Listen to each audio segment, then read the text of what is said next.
Bienvenidos y bienvenidas a Bálsamo en Línea, que es un espacio de propuesta, de reflexión y de ayuda. Muchas gracias por acompañarnos y muchas gracias por hacer posible este espacio de estudio en línea. Bienvenidos a la tradición monárquica a través de Primera y Segunda de Samuel. Hoy vamos a ver el final de una tradición monárquica muy importante, la tradición de Saúl, el reinado de Saúl. Mira lo que nos dice en 1 Samuel 13, versículo 1, dice, Saúl tenía 30 años cuando subió al trono y reinó durante 42 años. Ya vimos que los planes del Señor son personas y ya vimos los planes a través de Saúl y hemos visto qué ha pasado con el reino, pero también qué ha pasado con la persona de Saúl. Vaya que Dios cumplió sus planes. Dios lo llamó a ser el rey, el líder, y quien iba a conformar este reino y defenderlo. Y sí lo hizo durante 42 años. Enfrentó muchas batallas y tuvo muchas victorias. ¿Qué hizo con su persona? Eso es lo que ya vimos a lo largo de todos estos estudios. Ya vimos las muchas cosas que le pasaron, las decisiones equivocadas que tomó. Por eso Dios cumplió sus planes. Finalmente reinó 42 años. Pero ¿qué hizo con su persona? Eso es responsabilidad de Saúl. Esa es nuestra responsabilidad. ¿Qué estamos haciendo con nuestra persona? Eso es lo que podemos aprender aquí, lo que debemos hacer y lo que no debemos hacer. Dios cumplirá sus planes con cada uno de nosotros. Pero ¿qué hacemos con nuestra persona? Eso es lo que pudimos ver a lo largo de todos estos capítulos. Ya vimos 42 años y finalmente después de consultar a una mujer, a la mujer de Endor, y le es revelado que ese sería su último día, su última batalla. Y finalmente decidió ir, podía no haberlo hecho. Podía haber dicho, si ya voy a morir mañana con mis hijos y todo se va a acabar, mejor me quedo aquí en mi casa. Y no, salió a pelear. ¿Qué? Porque la pregunta de Saúl era la siguiente: ¿qué es lo que tengo que hacer? 3 veces lo dijo. Dios no le contestó, solo le contestó lo que iba a suceder. ¿Por qué? Ya vimos que el silencio de Dios no se parece en nada a nuestro silencio. Ese silencio lo estaba llevando a que, viera su llamado. Él ha sido llamado por Dios y ese llamado tiene responsabilidades y en base a eso podía entonces saber qué es lo que tenía que hacer y finalmente lo hace. Enfrentaría a los filisteos. Mira lo que nos dice el último capítulo de Primera de Samuel. Termina una importante tradición monárquica, la tradición de Saúl. Hubo cosas extraordinarias y vemos a Dios ahí, en medio de toda esta tradición monárquica a través del llamado de Saúl y también ya en esta última parte el llamado de David. Ahora bien, los filisteos atacaron a Israel y los hombres de Israel huyeron ante ellos. Era un ejército mucho más grande, pero es interesante que Saúl enfrentó. Y otra cosa que vemos es que sus hijos estuvieron ahí, en especial Jonatán. Vaya que Jonatán fue un buen hijo. Es un modelo de hijo que tenía sus diferencias con su padre. Eligió no ser como su padre, no creer como su padre, pero estuvo ahí. Honró a su padre acompañándolo hasta el último momento. Ambos pelearon esta última batalla. Ahora bien, los filisteos atacaron a Israel y los hombres de Israel huyeron. Mataron a muchos en las laderas del monte de Gilboa. Los filisteos cercaron a Saúl y a sus hijos y mataron a 3 de ellos. Escucha, no solamente estaba Jonatán, sino otros más. Entonces, esto ya lo sabía Saúl. La revelación de Dios, porque Dios usa a todas las personas que Él quiere en la forma que Él quiere. Y le fue revelado, porque Él buscaba saber qué hacer. Finalmente encontró acudiendo a su llamado, a sus responsabilidades, y enfrentó a los filisteos. Pero también supo que sería el último día para él. ¡Wow! Qué lección también para nosotros nos deja. ¿Qué es lo que hizo? No se retiró a un lugar tranquilo, sino decidió dedicar su último día a través del llamado que Dios le concedió. Enfrentar a los filisteos, aun cuando los filisteos tenían un enorme, ejército que lo superaba, en mucha dimensión al ejército de Israel. Entonces, tanto que cuando enfrentaron, pues tuvieron que huir. Solamente Saúl y sus hijos no huyeron.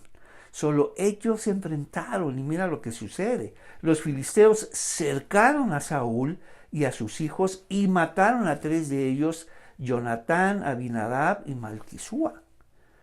La batalla se intensificó, y cerca de Saúl, y los arqueros filisteos lo alcanzaron y lo hirieron gravemente. No se retiró.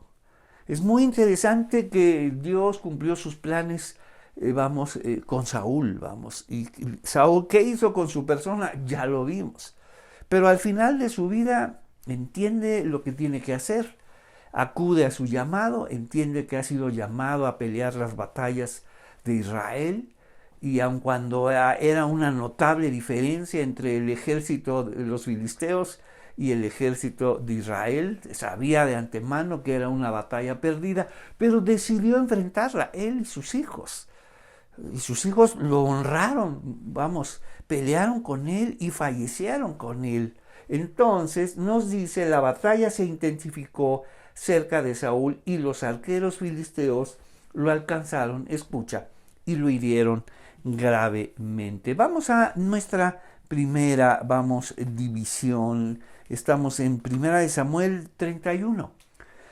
Los filisteos, atacaron a Israel, los hombres de Israel huyeron ante ellos, los filisteos cercaron a Saúl y a sus hijos y mataron a 3 de ellos. Por supuesto, todo mundo iba por Saúl, todo mundo iba por él, era un trofeo muy, muy preciado. La vida de Saúl, y tenerlo con vida, o cuando menos el cuerpo de Saúl, y Saúl lo sabía. Sabía qué hacían con todos los reyes, entonces él decidió seguir adelante, aun cuando mueren, muchos soldados, mueren sus hijos, él queda herido gravemente.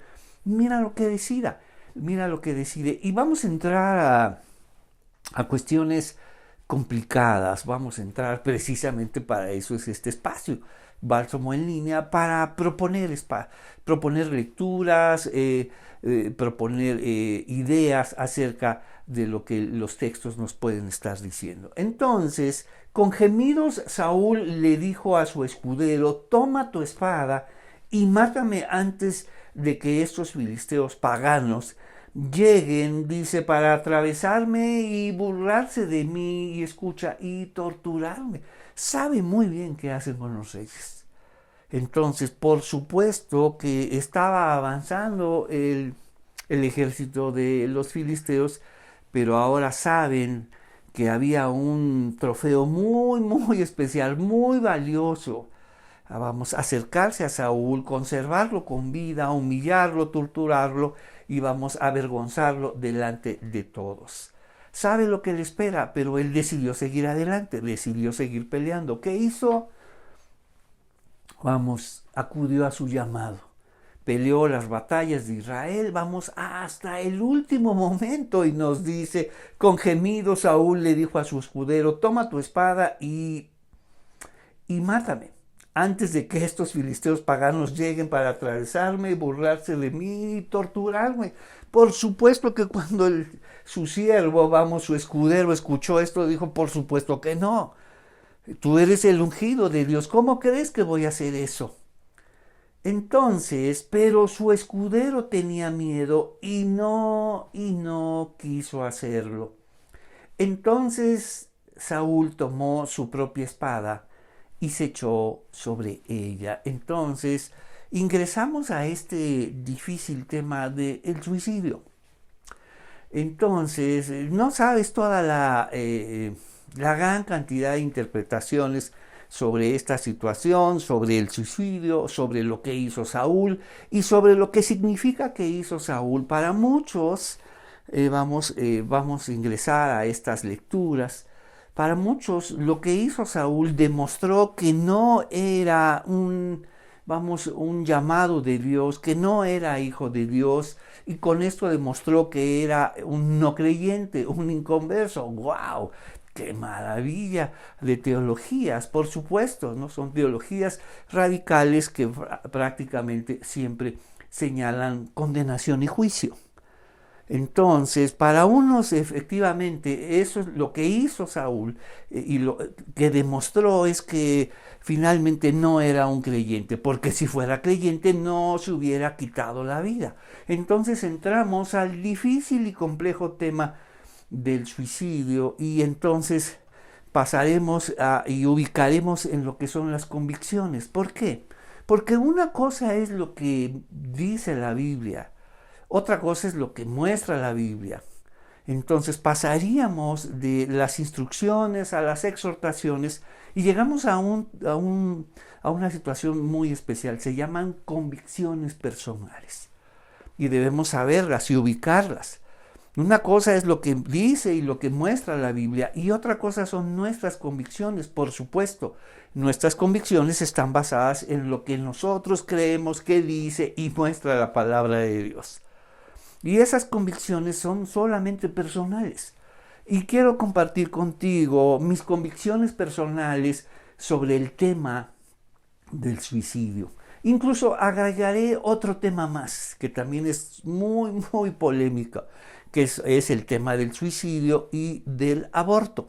Entonces, en lo personal, no he encontrado ningún señalamiento en contra del suicidio y del aborto, de forma expresa, de forma o implícita en la palabra de Dios. No hay ningún señalamiento sobre eso. Entonces, ¿de dónde viene toda esta condenación y juicio? Por supuesto, no de la palabra de Dios. Viene de la iglesia, viene de la tradición, viene de la familia, de la sociedad. Pero esencialmente viene de la iglesia. La iglesia dice que eso es condenado y señalado por Dios y no es así. Hasta donde yo conozco la palabra de Dios, no veo ningún mandamiento, restricción, señalamiento. Incluso, déjame decirte, en la palabra de Dios, en el relato, hay como 7 personas que se quitan la vida. 7 personas que se quitan la vida. Y no hay ningún señalamiento de juicio y condenación para con ellos. Famosos como Saúl o como Judas. El señalamiento para con Judas no es que se quitó la vida, sino que se le entendió como alguien que traicionó a Jesús, no que se quitó la vida. Entonces también a Judas, se le ha retirado la bendición y el llamado, y esto que hizo ha demostrado que no es creyente. Entonces, mira lo que sucede. Entonces, te diré una vez más, es una convicción personal y veo que en la palabra de Dios no hay ninguna, condenación explícita o implícita acerca del suicidio o el aborto. Esta condenación viene de afuera, viene de la iglesia, viene de la sociedad, de la familia. Entonces, si es así, escucha, ¿cuánta condenación ha habido para con las familias? Cuando un ser querido se quitó la vida. ¿Cuánta condenación para con esa familia y para con aquella persona que decidió quitarse la vida? Porque lo primero que se le hace es, no solamente se ha quitado la vida, sino la iglesia se encarga de quitarle la salvación. Por supuesto que no era. Entonces, eso es lo que hace. A esas personas que se han quitado la vida, se les quita toda bendición y toda promesa. Por supuesto que no era creyente. Entonces, mira todo el peso innecesario, fuera de lugar, sin ningún sentido, y sin ningún respaldo bíblico. toda esa condenación, recuerda, una cosa es lo que dice la Biblia y escucha, y otra cosa es lo que dice la iglesia. Para eso son estos espacios. Bálsamo en línea, para que tú y yo juntos abramos el texto y nos demos cuenta las muchas cosas que dice la Biblia, pero también las muchas otras que no dice. ¿Y de dónde viene? De la iglesia, de la tradición. Entonces, toda esa condenación, recuerda, viene de afuera, no viene de aquí. Entonces, ¿cuánto señalamiento, juicio, marginación, exclusión para con todas esas familias que empiezan a llenar y se llenan de vergüenza, de pesar, porque afuera les están diciendo que qué mal, ¿no? Cuando muchas familias tienen que vivir con ese pesar y esa vergüenza, que viene de afuera, no viene de la palabra de Dios y no viene de Dios. Entonces, no solamente recuerda, ellos se quitan la vida, pero la iglesia se encarga de quitarles la salvación. Y déjame decirte, la iglesia. Porque para mí una convicción muy personal es que, la salvación está muy, muy por encima del suicidio. Porque si el suicidio está por encima de la salvación que tenemos es muy, muy frágil. Para ellos, el suicidio, está muy por encima de la salvación. Eso que hicieron, lo único que revela es que esa persona no era creyente y por lo tanto él y su familia están bajo condenación, bajo la maldición de Dios. ¡Wow! ¡Cuánta misericordia! Recuerda, la verdad sin sabiduría y sin misericordia no es verdad. Y también sobre el aborto. No hay ninguna condenación ni juicio explícita en la Biblia sobre el aborto. Entonces, ¿de dónde viene toda esta condenación y juicio? Sino de afuera, de la iglesia. Escucha eso, de la familia, de la sociedad, de las normas.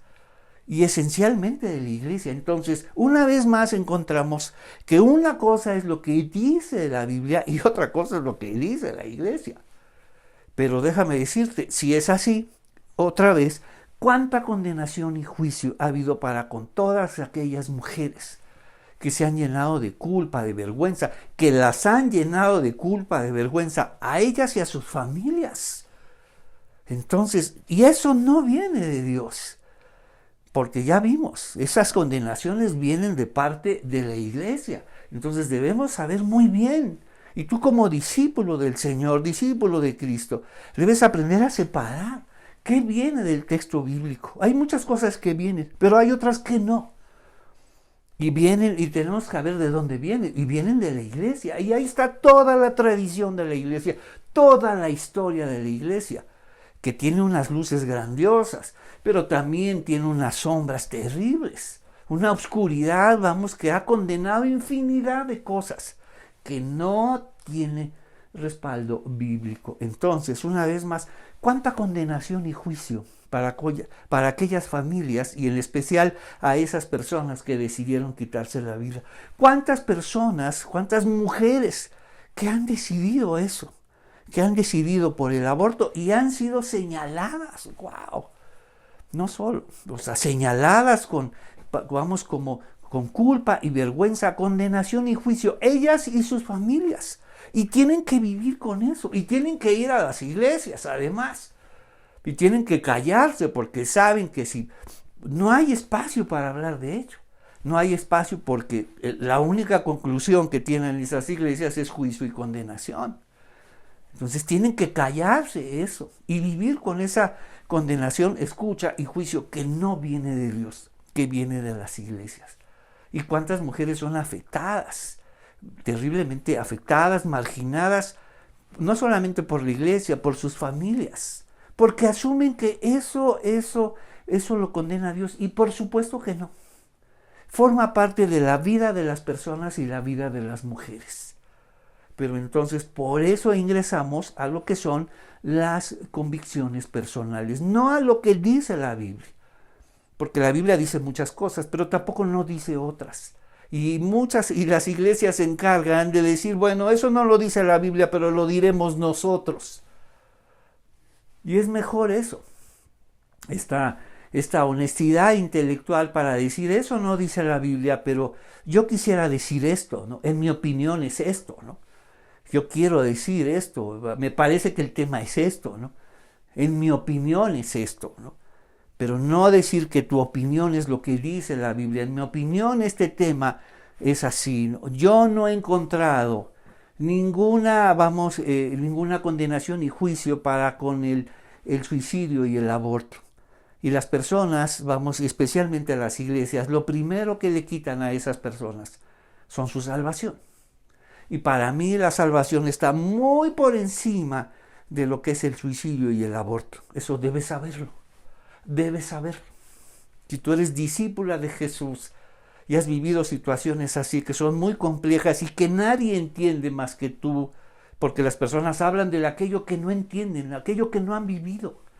Entonces, que son situaciones muy complejas, no hay condenación ni juicio de parte de Dios. Debes saber que viene de parte de la iglesia, no de Dios. Entonces, ¿qué han hecho algunos teólogos?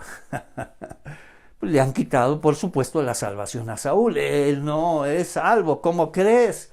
Alguien que se quita la vida no puede ser salvo.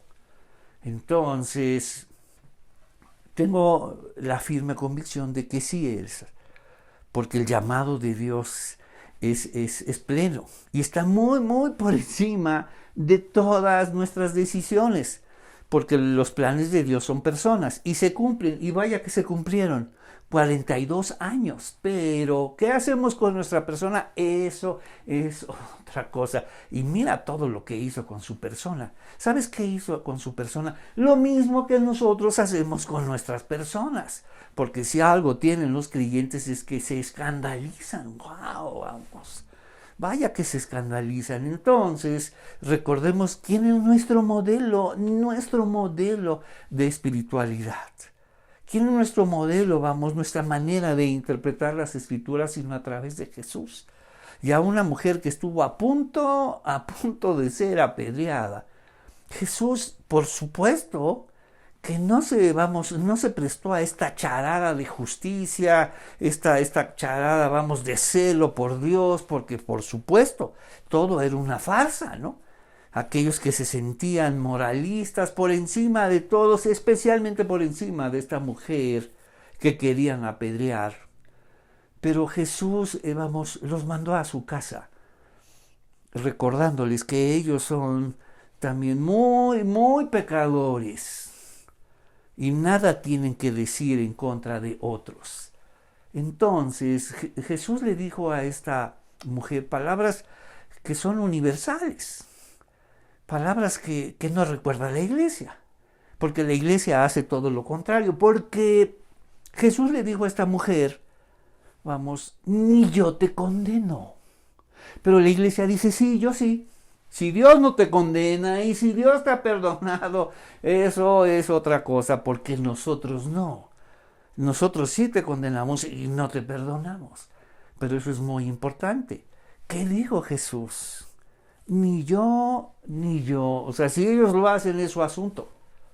O sea, debemos decidir que Jesús dice, ni yo te condeno. Su salvación está muy, muy por encima de todo lo que sucede. De otra manera es una salvación muy, muy frágil. Por eso hay que cuidarla muy bien, porque si no se puede desvanecer, se puede perder. No sé dónde la dejé, por aquí estaba. Todavía la semana que entra la tenía, pero no sé dónde está. Y no hablar con nadie, porque no vaya a ser que se disuelva, se contamine, algo le pueda pasar, y por eso la tienes que tener muy, muy resguardada ahí. Y son convicciones. ¿Qué convicción tienes sobre tu salvación?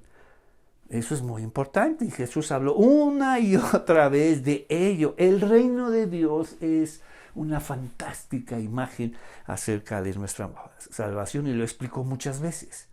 Es mi convicción de que Saúl, a pesar de todo lo que hizo, él conservó, su salvación, el llamado de Dios para con él. Y al final de su vida, que no sabía qué hacer y preguntó 3 veces, le preguntó a Dios, le preguntó a esta mujer, a sus consejeros y finalmente hasta Samuel le preguntó. Pero este silencio implica que debemos acudir a nuestro llamado, porque nuestro llamado implica responsabilidades. Y ahí podemos entender qué hacer. Y eso fue lo que hizo. Acudió a su llamado. Acudió, vamos, a los planes de Dios para con él, y era defender a Israel, aun cuando era evidente que era una batalla perdida, que eran muchos más el ejército de los filisteos que los de Israel. Y siguió adelante, ¿sabe? Incluso con el anuncio de mañana vas a morir tú y tus hijos. ¡Qué anuncio! ¡Wow! Y todavía seguir adelante, otro más se podría recluir y decir, yo ya no quiero saber nada, ¿dónde está Dios? ¡Wow! ¿Cómo que dónde está Dios? Dios está en estos 42 años que le concedió y lo protegió y lo guardó. ¡Wow! 42 años. 42 años de reinado, ahí está Dios. Y murió de 72 años. Entonces, déjame decirte, 72 años en un mundo en guerra y en un mundo tan frágil como esta, vaya que fue un hombre afortunado. 42 años de reinado. Entonces la pregunta, ¿dónde está Dios? En esos 42 años de reinado. No se recluyó en su casa y se dedicó a maldecir a Dios, por el contrario. Él decidió salir adelante, decidió obedecer a su llamado, sus responsabilidades, enfrentó a un ejército que lo superaba por mucho y que era efectivamente un suicidio. Y aún así decidió enfrentar. Y no quiso darles a sus enemigos el placer de humillarlos, de atormentarlos. Y tuvo el valor de quitarse la vida. Y eso lo llevó a él decidir sobre su vida y no que los filisteos decidieran sobre él. Entonces, y en mi opinión, vamos, porque tenemos que responsabilizarnos de aquello que decimos y no decir, es que es lo que dice la Biblia, no, es lo que nosotros decimos y tenemos que responsabilizarlos. Y en mi opinión, él conservó su llamado de Dios, porque la salvación de Dios está muy, muy por encima. Entonces, pero su escudero tenía miedo y no quiso hacerlo. Entonces Saúl tomó su propia espada y se echó sobre ella. Cuando su escudero vio que Saúl estaba muerto, se echó sobre su espada y murió junto al rey. Así que Saúl y sus 3 hijos, su escudero y sus tropas murieron juntos ese día. Entonces nos dice, vamos a el segundo enunciado. Saúl le dijo a su escudero, toma tu espada y mátame antes. Saúl tomó su propia espada y se echó sobre ella. Entonces, por supuesto, todo esto provocó que ya los israelitas abandonaran todo intento de batalla y finalmente huyeron. Entonces, cuando los israelitas se encontraron al otro lado del valle de Jezreel, más allá del Jordán, vieron que el ejército israelita había huido y que Saúl y sus hijos estaban muertos. Entonces los filisteos entraron y ocuparon sus ciudades. Un mundo violento, un mundo muy, muy difícil. Escucha, al día siguiente, cuando los filisteos salieron a despojar a los muertos, encontraron los cuerpos de Saúl y de sus 3 hijos en el monte de Gilboa. Entonces le cortaron la cabeza a Saúl y le quitaron su armadura, y luego proclamaron las buenas noticias de la muerte de Saúl. ¡Wow! Mira qué mensaje. Proclamaron las buenas noticias acerca de la muerte de Saúl. Los planes del Señor son personas, y vaya que lo cumplió. 42 años de reinado, 42 años para conformar un reino, el reino de Israel, y él enfrentó todas las batallas y tuvo grandes victorias. Tuvo malas decisiones, porque la fe está por encima de de las decisiones equivocadas y de las malas noticias, porque la fe se integra en nuestras vidas con todas sus malas decisiones y sus malas noticias. Entonces, al día siguiente, cuando los filisteos salieron a despojar a los muertos, encontraron los cuerpos de Saúl y de sus 3 hijos en el monte del Gilboa. ¡Wow! ¡Qué trofeo! Entonces le cortaron la cabeza a Saúl y le quitaron su armadura. Luego proclamaron las buenas noticias de la muerte de Saúl en su templo pagano. Y la gente en toda la tierra de Filistea pusieron su armadura, nos dice, en Astarot, en el templo de Astarot, y colgaron su cuerpo en la muralla de la ciudad de Bet-san. ¿Y David dónde estaba? Déjame decirte dónde estaba. Estaba del lado de los filisteos, no estaba del lado de Israel. Tuvo que huir para protegerse, de la locura de Saúl. Tuvo que refugiarse con los filisteos. Incluso se convirtió en el guardaespaldas del rey Aquis. Entonces, ¿dónde estaba David? Del lado de los filisteos. Y él iba a salir, en contra de Saúl, a favor de los filisteos. Pero el rey Aquis dijo, no, es mejor que tú te quedes. Pero él ya estaba dispuesto a salir. ¿Dónde estaba David? Escucha, ¿por qué no vino a defender a Saúl? ¿Por qué no vino a defender a Israel?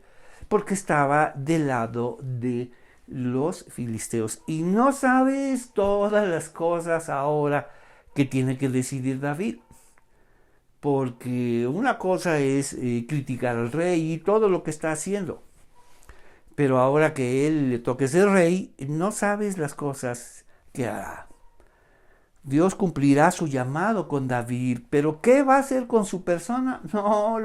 No sabes las muchas cosas que hará también David con su persona. Entonces pusieron su armadura en el templo de Astarot y colgaron su cuerpo en la muralla de la ciudad de Bet-an. Entonces estamos ya en la tercera división. Los israelitas, ¿qué hicieron? Pues abandonaron sus ciudades y huyeron. Había que sobrevivir y proclamaron por el lado de los filisteos, proclamaron las buenas noticias de la muerte de Saúl. Pusieron su armadura en el templo y colgaron su cuerpo en la muralla. ¿Y qué iban a hacer con él?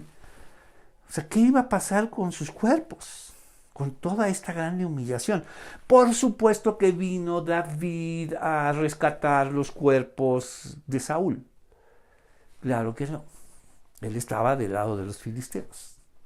Sin embargo, hubo un pueblo que se enardeció cuando escuchó toda esta gran humillación para Saúl. Y vamos a 1 Samuel 11 para reconocer esta historia. Y es justamente cuando comienza el llamado de Saúl. Vamos, cómo se cierra la historia.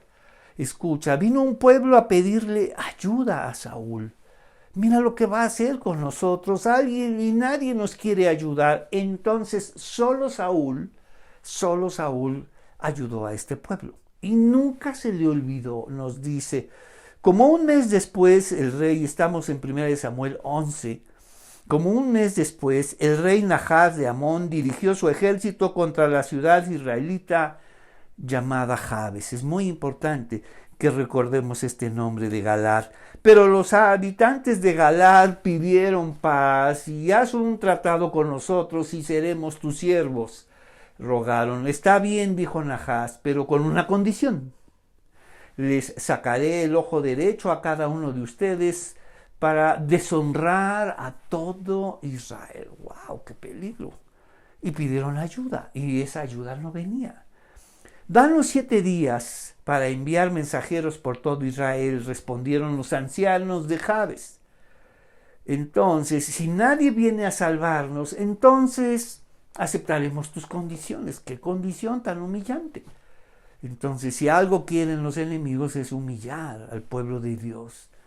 Entonces nos dice, aceptaremos tus condiciones. Cuando los mensajeros llegaron a Gibeá de Saúl, donde estaba Saúl, y Saúl estaba, aun cuando Dios ya lo había llamado, ya lo habían ungido, él regresó a sus tareas, vamos, de campesino, de agrícola. Él estaba labrando la tierra. Entonces estaba esperando el tiempo de Dios. Dios lo había llamado, pero tenía que esperar. Estaba labrando la tierra, estaba cultivando la tierra.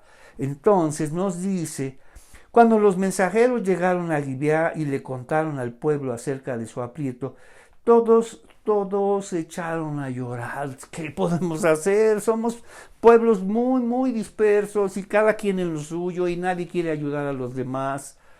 Entonces, déjame decirte, si no hacían algo, este Nahás de Amón, vamos, el rey, vamos, iba a acabar con todos, iba a humillar a todos, mutilar a todos como una muestra de su poderío y una gran humillación para el pueblo de Dios. Entonces, nos dice, cuando los mensajeros llegaron a Gibeá de Saúl y le contaron al pueblo acerca de su aprieto, todos se echaron a llorar. Saúl había estado arando un campo con bueyes y cuando regresó a la ciudad preguntó, ¿qué les pasa? ¿Por qué están llorando? Es un joven de 30 años y ya vimos a un hombre mayor de 72 años. Entonces son 42 años de reinado. Es grandioso. Los planes de Dios, vamos, son personas y vaya que se cumplen. ¿Qué hacemos con nuestra persona? Ahí tenemos la tradición monárquica de Saúl. Entonces nos dice, Saúl había estado arando un campo con sus bueyes y cuando regresó a la ciudad preguntó, ¿qué les pasa? ¿Por qué están llorando? Porque le contaron del mensaje de Jabes. Aquí viene algo grandioso, el cambio, el llamado, vamos, para con Saúl. Entonces el Espíritu de Dios vino con poder sobre Saúl, se enojó mucho y convocó a todos. Entonces Saúl envió mensajeros de regreso a Jabes de Galaad para decir, los rescataremos mañana antes del mediodía. Cuando llegó el mensaje hubo gran alegría en toda la ciudad. Así que los hombres de Jabes le dijeron a sus enemigos, mañana iremos con ustedes y podrán hacer con nosotros lo que quieran. Pero a la mañana siguiente, antes del amanecer, Saúl llegó con su ejército dividido en 3 destacamentos. Entonces atacó por sorpresa a los amonitas y los masacró durante toda la mañana. El resto del ejército amonita quedó tan disperso que no había 2 de ellos juntos. Entonces toda la gente clamó a Samuel. Clamó a Samuel, ahora ¿dónde están esos hombres que decían, ¿por qué debe Saúl gobernar? Tráiganos y lo mataremos. Pero Saúl respondió, nadie será ejecutado hoy, porque el día en que el Señor rescató a Israel. Mira lo que está proclamando. Este es el día que el Señor rescató a Israel. Luego Samuel dijo a la gente, vengan, vamos todos a Gilgal para renovar el reino. Así que todos fueron a Gilgal en una ceremonia solemne delante del Señor y proclamaron rey a Saúl y después ofrecieron ofrendas de paz al Señor. Y Saúl se reunió con todos y nos dice, escucha, todos los israelitas se llenaron de alegría. Estos son los hombres de Jabes. Entonces David no fue a rescatar el cuerpo de Saúl. Era muy complicado porque además estaba del lado de los filisteos. Entonces, ¿qué hace? ¿Qué pasó con ellos? Pero cuando el pueblo de Jabes de Galaad, aquellos que hace como 40 años que Saúl rescató, vamos, de esa humillación tan grande y que nadie quería rescatarlos, a él obviamente cada quien era un pueblo muy dividido y ahora se pasa del pueblo de Israel al reino de Israel a través de Saúl. Pero cuando el pueblo de Israel, el pueblo de Jabes, de Galaad, se enteró de que los filisteos le habían hecho a Saúl, escucha esto, ¿cómo termina esto? Esta tradición monárquica de Saúl. Entonces se enteró de lo que los filisteos le habían hecho a Saúl. Todos los valientes guerreros, porque todo Israel estaba disperso y escondido, David estaba del lado de los filisteos, y dice, todos los valientes guerreros viajaron toda la noche hasta Betzán y bajaron los cuerpos de Saúl y de sus hijos de la muralla. Llevaron los cuerpos a Jabes, dice, donde los incineraron, y luego tomaron los huesos y los enterraron debajo del árbol de tamarisco en Jabes y ayunaron por 7 días. Mira lo que hicieron los hombres de Jabes. Nadie más lo hizo.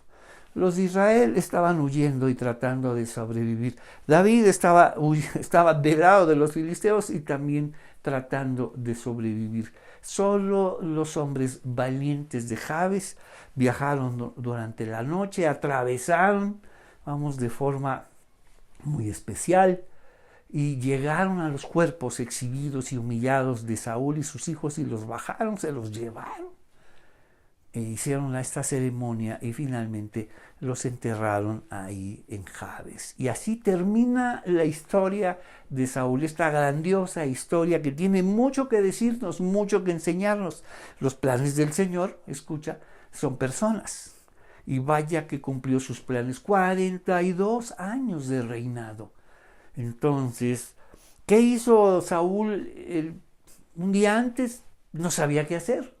Y lo consultó varias veces, no sé qué hacer. Pero después, el último día, decidió acudir a su llamado, y enfrentar a un pueblo, a un ejército que era muchas veces mayor al suyo, que era prácticamente un suicidio, y decidió seguir adelante. Y la salvación, déjame decirte que aprendimos, que me parece es una convicción personal, está siempre muy, muy por encima de estas malas y muy malas decisiones. ¿Qué te parece si oramos? Señor, te damos gracias esta tarde, gracias por todas estas semanas de estudio en la tradición monárquica de Saúl. Es grandiosa. Y gracias por revelarte y revelarte a nuestras vidas. Ayúdanos a aprender de la vida de Saúl y ayúdanos a aprender de tu bondad, tu misericordia, tu paciencia y tus promesas que son firmes para con todos nosotros. Te pedimos todo esto en el nombre de Jesús. Amén. Que el Señor los bendiga y nos vemos la próxima lección.